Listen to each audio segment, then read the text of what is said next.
Prabowo katanya mau bikin semacam presidential club. Pilpres kemarin hanya gimmick doang nih Bang. Kalau akhirnya semua parpol merapat nih Bang. Terpilihnya Prabowo sebagai presiden, apakah ini menjadi penanda Cendana bakal bangkit lagi nih Bang?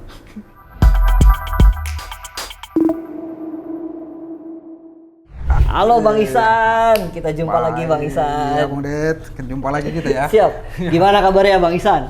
Alhamdulillah baik, sehat. Luar biasa. Aku kalau lihat dari muka Bang Ihsan ini seger, kayak ceria gitu lihat hasil Pilpres. Gimana Bang Ihsan? Ya enggak juga. Pilpres itu selalu menghasilkan atau memunculkan dua sisi ya. Ada orang gembira karena kandidat yang diusung itu kemudian menang, tapi juga ada yang kecewa ya karena yang digadang-gadang atau yang didukung itu kemudian akhirnya harus kalah. Jadi memang ini realitas politik yang harus diterima oleh siapapun, tetapi kita berharap kalah dan menang tetap bermartabat, begitu kira-kira Bung Det. Menarik Bang, tapi sepertinya yang disampaikan Bang Ihsan dua sisi yang senang dan tidak senang itu kayaknya hanya ada di grassroots nih Bang. Soalnya kalau lihat di elit-elit sih kayaknya kemungkinan bakal everybody happy nih Bang. Soalnya situasinya kok kayaknya pada merapat kekuasaan semua di Bang. Nah, jadi gimana Bang Ihsan melihat situasi politik pasca Pilpres? Iya, kalau kita membaca dan melihat situasi politik terkini ya, apalagi pasca Mahkamah Konstitusi kemudian memutuskan bahwa pasangan yang kemudian menang dan menjadi presiden dan wakil presiden terpilih adalah pasangan 02 Prabowo Gibran. Partai-partai yang semula adalah rival itu kemudian terlihat bermanuver, baik itu yang diinisiasi juga oleh partai-partai yang tadinya berseberangan itu maupun juga yang dilakukan sendiri oleh tim 02 atau oleh Prabowo. Jadi memang betul komunikasi yang terjalin atau yang berjalan atau konsolidasi yang sedang dibangun ini arah-arahnya atau kelihatannya itu akan mengerucut pada adanya koalisi yang cukup besar atau gemuk begitu Bung Dedi. Kalau kita lihat ya sejauh ini. Iya, soalnya belakangan tuh kayak muncul istilah seperti political heavy yang coba dibangun oleh Prabowo gitu. Bahkan isunya saya nggak tahu nih, mungkin kita bisa konfirmasi bareng kalau saya keliru gitu. Bahkan ada Prabowo katanya mau bikin semacam presidential club. Jadi ngumpulin semua mantan-mantan presiden di satu tempat untuk bisa sharing gagasan untuk negara ke depan. Gimana Bang Ihsan ngelihat fenomena ini? Ya, jadi ini ya betul, ini mengarah pada eksekutif happy ya, di mana eksekutif kembali menegaskan dominasinya dan tentu saja ini satu ikhtiar politik yang wajar kemudian dilakukan oleh pemerintahan terpilih karena biasanya mereka berharap bahwa stabilitas politik itu akan terus berjalan, akan terus berlangsung dan itu akan sangat penting bagi mereka untuk menjalankan pemerintahan. Kemarin kita lihat Jokowi juga melakukan itu, bahkan kita tahu Prabowo yang adalah rival capres Jokowi ya, dan kita tahu pemilunya cukup berdarah-darah dalam tanda kutip ya, pembelahan sosial atau pembelahan politik juga begitu mengemuka. Tapi Prabowo kan kita tahu malah orang bilang bersedia untuk menjadi sekedar Menteri Pertahanan, membantu presiden gitu. Dan dua-duanya mendapatkan keuntungan. Satu sisi Pak Jokowi misalnya oposisinya bisa dia jinakan begitu, jadi pemerintahannya jauh lebih stabil begitu karena yang melawan dia di parlemen juga tidak begitu signifikan. Tapi juga Prabowo kita tahu mendapatkan insentif yang cukup signifikan juga. Dia kemudian menjadi semacam incumbent begitu karena disokong penuh oleh Jokowi di Pilpres kemarin dan ya kita tahu hasilnya semua. Prabowo dengan menggandeng putra dari Jokowi didukung penuh oleh Jokowi kemudian ya terpilih menjadi presiden dan wakil presiden. Menarik Bang Ihsan. Jadi gimana ya? Gimana berarti Pilpres kemarin hanya gimmick doang nih Bang? Kalau akhirnya semua parpol merapat nih Bang. Misalkan Nasdem yang jelas-jelas dari awal mengusung Anies terkonfirmasi sejauh ini sih terkonfirmasi bakal gabung. PKB tidak lama setelah keputusan KPU juga mengkonfirmasi bakal gabung. Padahal jelas-jelas dua partai besar yang ya jadi ini ya, jadi lawan politik. Betul. Gimana Bang Ihsan ngelihat ini fenomena yang ya menarik sih gitu? Jadi itu tentu saja menjadi catatan kita bersama ya, karena tentu saja demokrasi kita itu juga memerlukan adanya keseimbangan politik ya. Selain stabilitas tapi juga ada keseimbangan. Iya. Itu yang kemudian kita sebut dengan check and balance misalnya. Betul. Jadi mestinya partai-partai yang kemudian saling berkontestasi itu kemudian ada juga yang konsisten gitu. Bertahan atau kemudian mengusung agenda-agenda mereka yang kemudian kali ini mereka kalah tapi mereka tetap konsisten. Lalu kemudian mereka juga melakukan penyimbangan itu di parlemen begitu, sehingga parlemen kita nggak hanya sekedar menjadi alat stempel dari eksekutif atau kekuasaan. Nah itu kan yang kita inginkan, karena kalau itu yang terjadi, misalnya eksekutif happy di mana kekuatan politik itu menguat hanya di eksekutif, akan kemudian melahirkan satu situasi politik di mana apapun yang dilakukan eksekutif, entah itu dia menguntungkan atau tidak menguntungkan publik, akan leluasa kemudian goal atau kemudian disetujui oleh parlemen atau DPR. Ya, stabilitas ini penting, tapi ya keseimbangan juga penting Bang ya. Jadi aku ngelihat seolah-olah ya padahal Pak Prabowo juga sudah lekat dengan bau-bau Orde Baru gitu Bang ya. Tapi kok sepertinya nuansa politik yang dibangun juga kok agak mendekat ke Orde Baru gitu dengan coba membangun stabilitas politik dengan merangkul semua kekuatan. Ini gimana Bang Ihsan, baik atau gimana Bang? Iya, pada prinsipnya pemerintahan itu butuh yang namanya kepastian ya. Kemudian bisa berjalan dengan baik dan efektif. Nah, tentu saja butuh dukungan di parlemen. Iya. Tapi kalau kemudian eksekutif sudah menguasai penuh parlemen dan menyisihkan sedikit saja ruang bagi oposisi, tentu kita akan kembali ke masa di mana Orde Baru, di mana DPR hanya menjadi alat legitimasi. Nah, kalau itu yang terjadi, yang seperti kita sebutkan tadi bahwa apapun yang ditawarkan atau kebijakan pemerintah akan dengan sendirinya itu bisa disetujui. Nah, ini bagus kan tentu, tapi situasinya akan kontradiktif ketika misalnya jalur-jalur aspirasi publik yang harusnya disampaikan ke DPR dan DPR sebagai jembatan aspirasi publik kemudian itu menyuarakan itu atau memperjuangkan itu kan akhirnya tidak terjadi. Karena apa yang diperjuangkan di parlemen itu DPR sudah sekata dengan eksekutif atau presiden. Nah, ketika ada banyak lagi suara-suara publik yang tidak terjembatani, akan muncul namanya parlemen jalanan. Orang-orang akan main di luar parlemen untuk kemudian menyuarakan aspirasi politiknya, baik itu melalui demonstrasi atau melalui berbagai kanal media sosial, dan yang terjadi adalah akan ada banyak kegaduhan politik. Jadi stabilitas politik di parlemen itu ternyata tidak diikuti oleh stabilitas politik di tingkat masyarakat atau di masyarakat, baik itu secara langsung di luar parlemen misalnya aksi jalanan maupun di media sosial. Nah, kegaduhan-kegaduhan politik ini kemudian juga bisa menjadi hambatan tersendiri bagi jalannya pemerintahan, dan itu bisa menjadi batu sandungan. Nah, pada situasi ini jika pemerintah menyikapinya nanti ya, kalau kemudian skenario ini berjalan, eksekutif happy terjadi, parlemen dikuasai, kalau eksekutif kemudian bisa melakukan apa saja, lalu pada sisi yang lain ada protes dari masyarakat yang tidak puas, dan dengan berbagai cara yang mereka lakukan itu bisa diredam, misalnya dengan cara-cara yang demokratis juga, tentu nggak akan nggak ada soal. Di banyak negara demokrasi, ketika parlemen itu setuju, lalu kemudian di luar parlemen tidak setuju, akan ada dinamika politik. Tapi semua tentu saja dengan tetap menghormati hak asasi dan nilai demokrasi.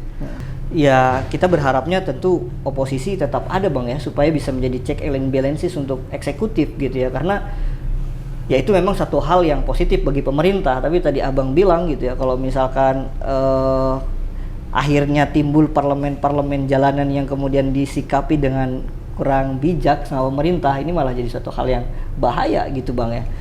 Jadi harus hati-hati juga nih Prabowo berarti Bang ya untuk membangun periode ke depan gitu ya. Mungkin dia udah merasa aman di eksekutif, tapi kan tentu rakyat tidak bisa begitu saja gitu kan, kalau ada kebijakan-kebijakan yang tidak pro gitu loh dengan mereka. Ya, jadi sebenarnya kenapa kita perlu ada check and balance? Karena pemerintah harus dikontrol. Iya. Karena kalau kekuasaan tidak dikontrol, dia akan bergerak atau berjalan semaunya dan itu bisa saja kontraproduktif. Yes. Nah, kontrol itu dilakukan oleh oposisi. Namun kalau sudah tidak ada oposisi, praktis check and balance udah nggak ada.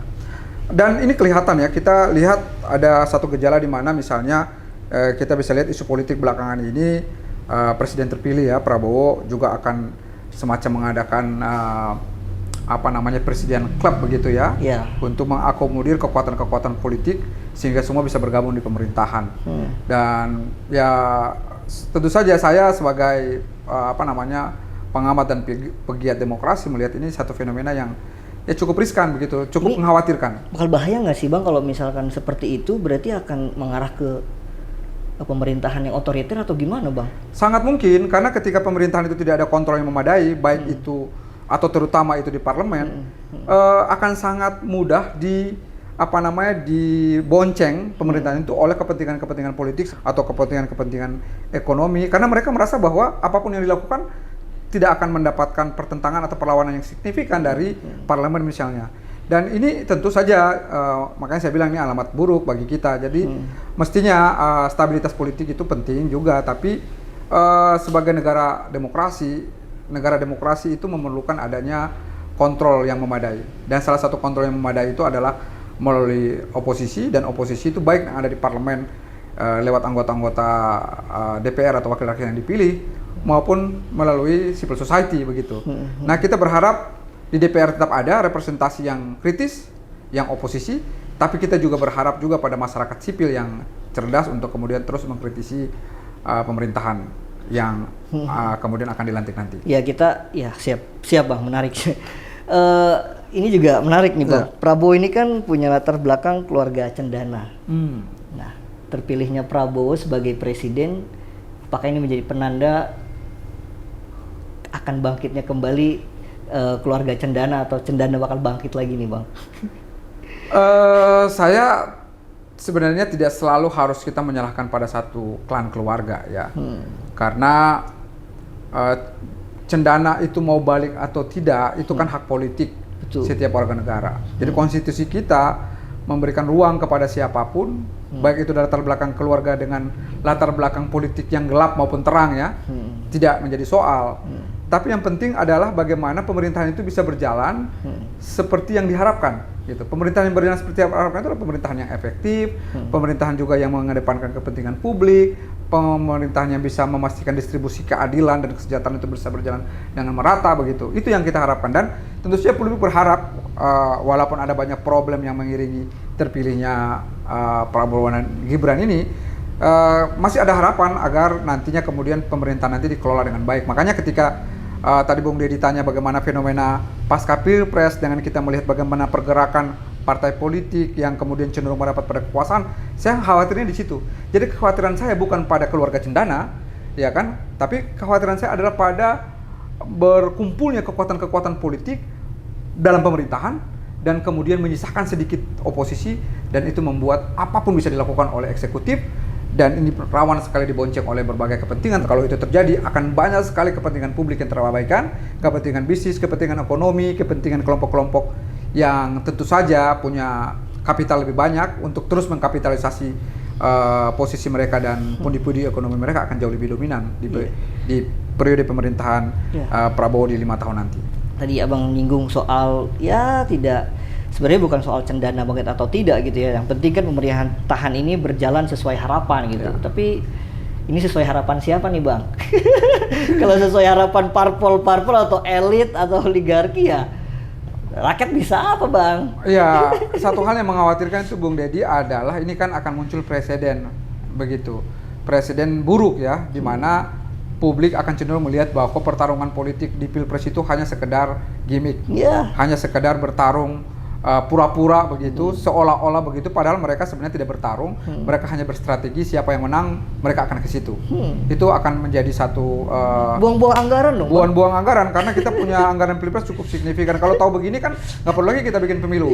Mereka sendiri aja mereka sweet atau mereka berkompromi aja lah, kemudian siapa yang disepakati jadi presiden. Tapi ini kan bukan terjadi baru sekarang Bung Deddy ya. Kita bisa lihat fenomena ini sudah mengemuka sejak Pak Prabowo yang bertarung dengan Pak Jokowi yang tadi kita ilustrasikan itu ya berdarah-darah dan begitu sengit ya, terjadi pembelahan sosial dan sebagainya, tapi akhirnya Prabowo juga bergabung. Jadi kalau hanya sekedar partai yang kalah bergabung, itu sesuatu yang kadar orang bilang kompromi politiknya terlalu rendah. Orang calon presiden aja bisa bergabung di pemerintahan kok. Apalagi hanya sekedar partai pendukung. Itu kira-kira akan menjadi satu kesimpulan publik begitu. Dengan melihat fenomena yang berlangsung belakangan ini. Iya, ini aku juga coba narik satu ini ya Bang, pemahaman aku ya. Jadi seolah-olah hari ini yang penting itu adalah bergabung dengan kekuasaan sehingga punya modal tertentu untuk maju di pemilu atau untuk modal pemilu selanjutnya. Jadi justru bukan ngerawat suara rakyat dong Bang kalau kayak gini. Yang penting itu bukan suara rakyatnya, itu terserah lah untuk 5 tahun ke depan gitu. Yang penting gabung dulu kekuasaan, kita mau kumpulin dulu modal gitu ya untuk maju di pilpres atau pemilu selanjutnya. Ini kok jadi serem kayak gini Bang kalau kayak gitu situasinya. Ya, ini satu fenomena yang juga kadang-kadang ya di sisi lain kita prihatin, tapi sebenarnya ini kita prediksi ya, karena partai-partai yang tadi disebutkan Dedi bahwa sudah mulai mengadakan komunikasi politik untuk bergabung dengan pemerintahan, ini kan sebenarnya partai-partai yang juga punya DNA ada di pemerintahan. Artinya bukan partai-partai yang sejauh ini bisa dilihat sebagai partai oposisi. Kita tahu misalnya contohnya? Nasdem sejak berdiri sampai hari ini itu kan ada juga di pemerintahan ya. Kemudian juga kita bisa lihat PKB juga demikian begitu. Jadi memang berada di pemerintahan itu sesuatu yang akan menguntungkan secara politik bagi partai-partai karena mereka punya representasi di pemerintahan yang itu bisa juga memberikan insentif elektoral kepada partai itu di pemilu nanti. Itu yang saya kira langkah pragmatis yang sengaja ditempuh oleh partai-partai politik untuk lebih memilih bergabung dengan pemerintahan ketimbang misalnya ada di oposisi atau ada di luar parlemen. Jadi lebih penting bergabung kekuasaan daripada mengakomodir suara rakyat. Ya, pragmatisme politik ini kan sesuatu yang dia bertarung sebenarnya di tubuh partai ya. Soalnya banyak loh Bang pasti yang kecewa sama Nasdem yang menggelorakan suara perubahan, PKB juga sama gitu ya kan dengan Anies Caiminnya. Tapi kok tiba-tiba lah kok gabung gitu kan? Sebenarnya masyarakat kita sudah agak permisif ya. Kalau kita lihat misalnya belajar Prabowo yang tadinya bertarung dengan Jokowi merapat jadi menteri pun tetap mendapat kepercayaan publik begitu. Jadi ini masyarakat udah permisif ya, udah melihat bahwa ya sudahlah yang sudah terjadi, mereka akan menatap lagi proses politik lanjutan ketika nanti kita berhadapan dengan pemilu selanjutnya di tahun 2029 akan ada pertarungan yang baru, akan ada juga gimmick-gimmick politik yang baru, ada juga kandidat-kandidat yang ada diusung, terjadi lagi kemudian kontestasi. Dan akan seperti ini terus karena kita ibaratnya sedang membangun satu tradisi yang sebenarnya kurang kurang kondusif sih sebagai sebuah negara demokrasi. Karena negara demokrasi itu harusnya ada kultur pemerintahan dan oposisi itu berjalan terus-menerus. Bakal terjadi nggak sih ini kira-kira nih Bang? Kalau menurut analisa Abang sejauh ini nih. Kalau melihat fenomena sekarang kan tradisi ini agak tidak terbentuk ya. Apalagi sejak Prabowo merapat ke kekuasaan.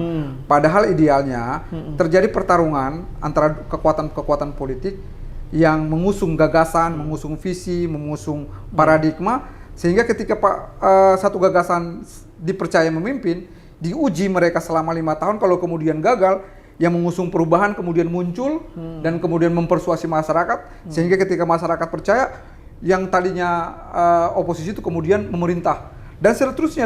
Atau kalau kemudian yang tadinya dipercaya itu kemudian berjalan dengan bagus, meraih simpati publik, mendapat dukungan, mereka juga boleh memerintah. Tapi yang terjadi adalah pertarungan visi, pertarungan gagasan, pertarungan paradigma, pertarungan ideologi yang kemudian membuat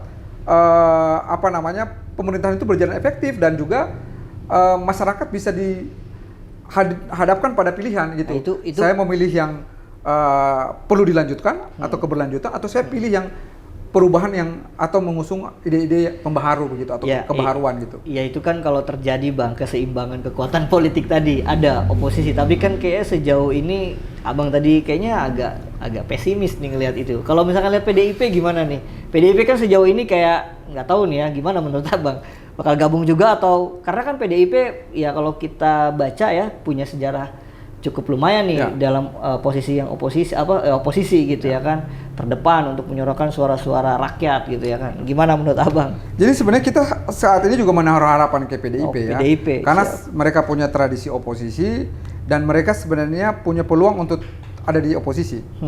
Tapi kalau melihat bagaimana ada upaya yang dilakukan oleh Prabowo misalnya dengan membuka ruang bagi adanya presiden Klub. tadi dan kemudian ternyata PDIP dalam arti ini Ibu Mega ikut masuk dalam skema yang dibangun atau sengaja dibuat oleh Prabowo, ya harapan kita bahwa akan ada oposisi yang ya memadai itu agak kurang bisa tercapai. Tapi kan mungkin posisinya Bu Mega di situ sebagai mantan presiden, Bang, bukan sebagai ketua partai. Jadi kan tetap lah suara partai tetap bisa lantang dong, Bang, di parlemen. Agak susah karena memang nggak bisa jeruk makan jeruk ya.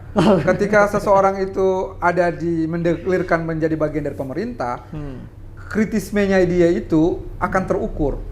Karena dia tidak bisa melakukan sesuatu, anggota parlemen ya terutama, melakukan sesuatu gerakan politik atau pernyataan politik yang tidak linear dengan kebijakan partai. Dia tinggal di priwit aja sama ketua partai, dia tadinya lantang bisa besoknya tiba-tiba diam atau tidak lagi bersuara begitu. Jadi ketika satu partai itu atau partai-partai itu menunjukkan kecenderungan lalu kemudian merapat pada kekuasaan, mereka semua punya kepentingan untuk mengamankan jalannya kekuasaan itu. Itu situasi yang akan sangat tidak menguntungkan ketika eksekutif happy ini benar-benar mengemuka, skenario yang sengaja dibangun oleh Prabowo ini akan berjalan. Makanya saya tadi bilang kita berharap pada PDIP, berharap pada PDIP untuk tetap konsisten ada di oposisi, lalu kemudian menjadi mitra kritis dari dari pemerintah, sehingga kita pastikan juga semua kebijakan pemerintah itu tidak semaunya saja atau tidak sesuka hati begitu, karena ada kontrol juga yang cukup memadai dari parlemen yang juga didukung oleh civil society di luar parlemen. Iya. Gitu. Pasti sih, aku kan juga sebagai civil society berharapnya ya pemerintah supaya tidak inilah ya Bang ya, ada yang kontrol lah gitu ya. Tentu sejauh ini kan harapan masyarakat ada di parlemen. Ya. Parlemen ini kan gimana partai politik. Nah kalau misalkan kejadiannya semua udah satu suara, ya masyarakat bisa berharap sama siapa lagi nih Bang? Betul. Jadi kan sekarang akhirnya gimana ketua partai dong kalau gitu? Ya makanya pilihannya adalah partai ini kemudian merangkul ketua-ketua partai. Kita sebenarnya punya fenomena persuasi politik yang dilakukan oleh kekuasaan itu tidak hanya secara prosedural lewat ketua-ketua partai atau melalui jalur-jalur formal ya, seperti koalisi ya. Tapi kalau kita baca atau kita mencermati proses politik yang sudah berlangsung setidaknya sebelum Pilpres, kita kan juga melihat ada fenomena misalnya penyanderaan politik ya. Ada beberapa realitas politik yang menunjukkan bahwa orang-orang yang tadinya secara individu itu kritis, misalnya punya kecenderungan untuk berbeda dengan pemerintah, atau dalam hal ini berlawanan dengan pemerintah misalnya, itu kemudian semacam disandra begitu.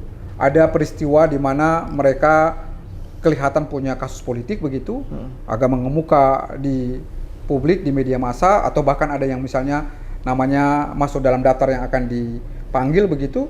Lalu kemudian kita melihat bagaimana para tokoh atau politisi itu berubah pernyataan politik mereka, cenderung diam begitu. Lalu kemudian tak lama kemudian mereka justru bergabung dengan satu koalisi yang punya kecenderungan untuk merapat ke pemerintahan.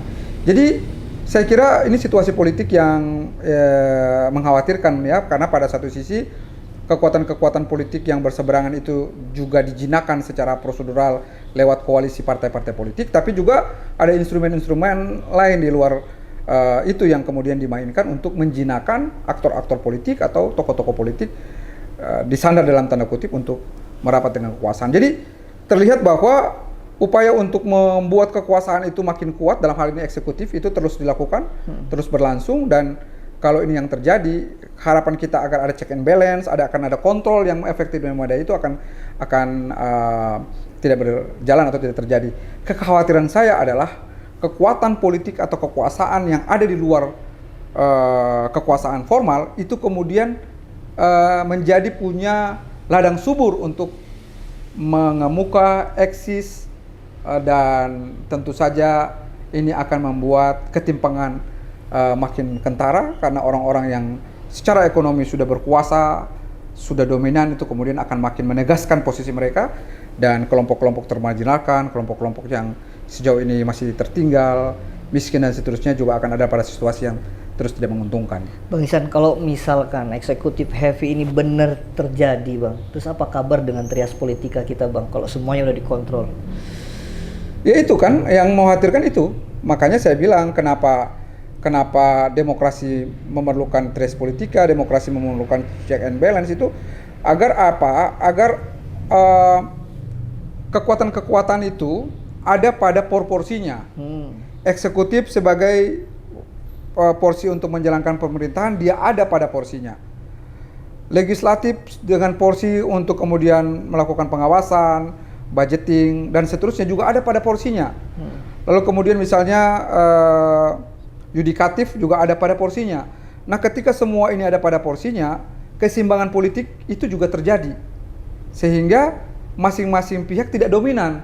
Kita bisa bayangkan kemudian misalnya eksekutif itu bermain dengan yudikatif, lalu kemudian mereka memanfaatkan situasi di mana tata kelola pemerintahan kita yang buruk, ada banyak orang-orang yang diberikan kepercayaan untuk mengelola dana publik itu tergelincir dalam tanda kutip, ada temuan, kemudian terkomunikasi dengan eksekutif kemudian memanfaatkan yudikatif untuk mengancam dalam tanda kutip, menyandra mereka dalam tanda kutip, lalu kemudian akhirnya mereka manut terhadap eksekutif.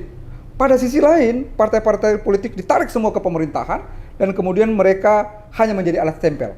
Situasi politik ini akan membuat kepentingan publik cenderung terabaikan. Jadi publik mau ngomong apa, publik kepentingannya apa, boleh dipinggirkan oleh kekuatan-kekuatan itu. Karena mereka sudah menguasai seluruh sendi-sendi kehidupan demokrasi kita. Jadi eksekutif heavy ini mengancam banyak lini, Bang, ya. Keseimbangan yang juga ternyata wah ini juga bisa mengkontrol hukum. Ini ngeri banget, Bang. Ini benar bisa kejadian nih, Bang, kalau misalkan kayak gitu. Jadi itu bukan sesuatu yang bakal terjadi, Kalau kita membaca peristiwa dan proses politik yang terjadi sejauh ini atau belakangan ini, kan sudah kelihatan. Wow. Kita bisa melihat bagaimana misalnya Mahkamah Konstitusi kita begitu kemudian menjadi jembatan untuk melakukan upaya melegitimasi kandidat tertentu walaupun misalnya secara konstitusi tidak dimungkinkan, tapi kemudian dimungkinkan. Dan itu kemudian membuat ada kesimpulan kolektif dari publik bahwa Mahkamah Konstitusi juga sudah terkooptasi gitu. Wow. Kita juga bisa melihat di ranah KPU juga demikian.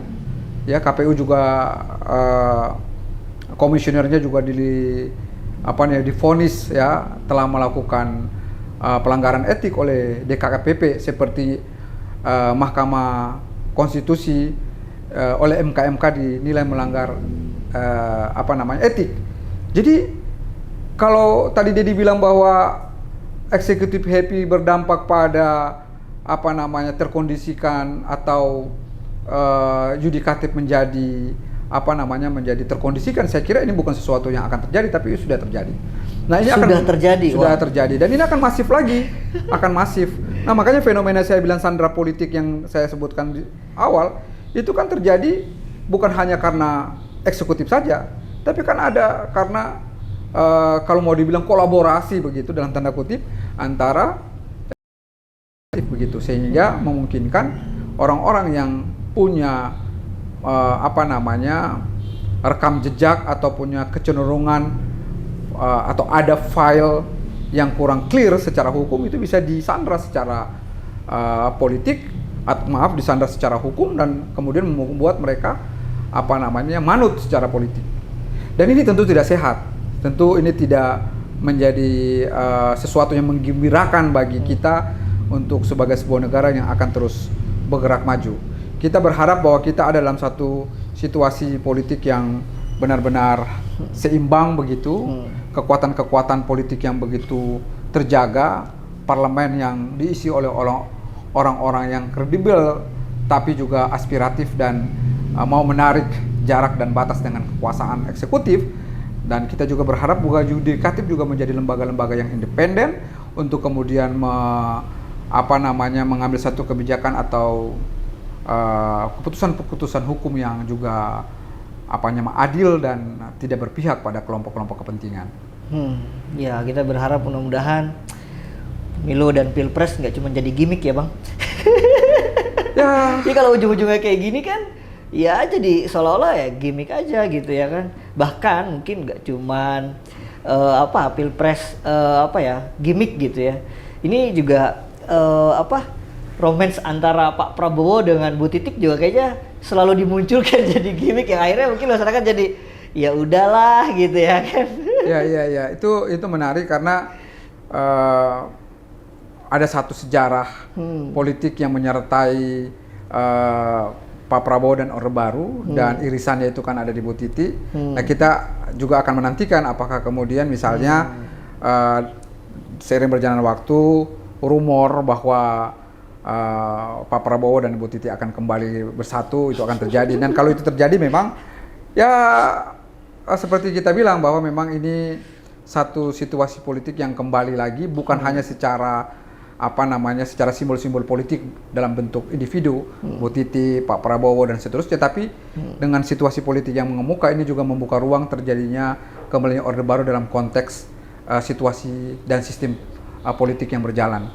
Karena Orde Baru itu dia kuat di eksekutif, dia menguasai parlemen, dan yang terjadi adalah apapun yang dilakukan tidak mendapat protes yang signifikan.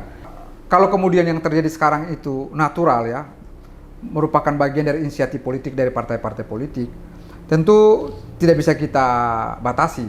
Karena partai politik yang sudah dipilih, itu mereka punya kewenangan dan keleluasaan untuk mengambil ikhtiar politik apa saja. Yang perlu dicatat adalah sebenarnya pemilih kita.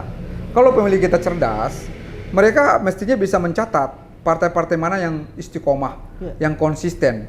Kalau partai-partai yang tidak konsisten mestinya harus dicatat oleh para pemilih untuk kemudian nanti kalau ada pemilu lagi mereka untuk menghindar memilih partai-partai itu. Karena kalau kemudian yang terjadi hari ini partai itu misalnya tidak konsisten kemudian terus juga dipercaya, ya pemilu hanya sekedar pertarungan-pertarungan semu, pertarungan-pertarungan gimmick, dan siapa yang memperkuasa semua akan merapat ke situ. Kalaupun nanti semua yang mau dirangkul oleh pemerintahan terpilih nanti atau presiden terpilih nanti tetap harus menyisakan barisan oposisi. Posisi penting, Bang. Posisi penting bagi demokrasi. Jadi stabilitas pun penting, tapi keseimbangan check and balance itu juga penting. Dan karena itu dengan begitu proses politik kita itu bisa kita pastikan juga tetap mempertimbangkan kepentingan publik, bukan hanya kepentingan kelompok atau segelintir orang atau golongan. Siap, Bang Ihsan. Oke, brother. Stabilitas politik itu penting, tapi keseimbangan dan hadirnya oposisi itu juga penting untuk menyuarakan suara-suara rakyat untuk Indonesia yang lebih baik. Terima kasih sudah menonton. Jangan lupa subscribe, like, dan share. Dan jangan lupa kasih komentar jika teman-teman memiliki ide tentang tema-tema yang kita perlu bahas di Puspenpol. Silahkan tulis di kolom komentar. Terima kasih, sampai jumpa.